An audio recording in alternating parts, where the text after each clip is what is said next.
নমস্কার, আমি তৃষিতা চলে এসেছি আবার একটা নতুন রেসিপি নিয়ে, সর্ষে চিংড়ি পোস্তর।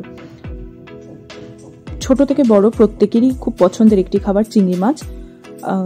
এটা খুব তাড়াতাড়ি খুব সহজে করা যায়। তাহলে ঝট করে দেখে নিই সর্ষে চিংড়ি পোস্তর রেসিপি। প্রথমে আমি কড়াইতে তেল গরম করে নিয়েছিলাম এবং আলাদা করে মাছগুলো ধুয়ে নুন, হলুদ, লঙ্কা গুঁড়ো, জিরে গুঁড়ো, ধনে গুঁড়ো অল্প পরিমাণে দিয়ে মাখিয়ে রেখেছিলাম। এবার তেল গরম হওয়ার পর আমি মাছগুলো একে একে তেলে দিয়ে ভেজে নেব। চিংড়ি মাছ খুব বেশি ভাজে না, কারণ শক্ত হয়ে যায়, তাই আমি হালকা করে ভেজে নেব। এপিট ওপিট করে মোটামুটি ভালো করে ভেজে নিয়ে যখন দেখেছি চিংড়ি মাছগুলো লাল হয়ে গেছে, তখন আমি আলাদা করে তুলে নিয়েছি। এবার ওই কড়াইতে আলাদা করে তেল না দিয়ে ওই তেলেই একটু কালো জিরে ফোড়ন দিয়েছি, কাঁচা লঙ্কা চিড়ে দিয়েছি, আর টুকরো করে কেটে রাখা টমেটো, কারণ একটু টকটক ফ্লেভারটা আনার জন্য আমি টুকরো করে কেটে রাখা টমেটো দিয়ে আবার চিংড়ি মাছগুলো দিয়ে হালকা ভেজে নিয়েছি।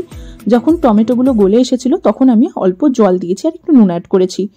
এবার জল আর মাছগুলো ভালো করে মিশিয়ে নিচ্ছি, তার কারণ যাতে মশলাগুলো মাছের সাথে ভালো করে মিশে যায়। এবং যখন জলটা ফুটতে আরম্ভ করেছে তখন আমি ঢাকা দিয়ে দিয়েছিলাম। একটুখানি ফোটার পর ঢাকা সরিয়ে আবার ভালো করে মিশিয়ে নিয়েছি এবং আমি আলাদা করে সর্ষে, পোস্ত, কাঁচা লঙ্কা, নুন দিয়ে একসাথে বেটে রেখেছি। ওই মিশ্রণটা এবার দিয়ে দেবো। ভালো করে মিশিয়ে নিয়েছি। যেহেতু সর্ষে আছে তাই বেশিক্ষণ ফোটাবো না, তেতো হয়ে যাবে, তাই অল্প একটুখানি ফুটিয়ে জলটা যাতে মরে তার জন্য ঢাকা দিয়ে দিয়েছি। যখন জলটা মরে গেছে আমি ঢাকা খুলে একটু ধনেপাতা ছড়িয়ে গরম গরম ভাতের সাথে সার্ভ করেছি সর্ষে চিংড়ি পোস্ত। ধন্যবাদ।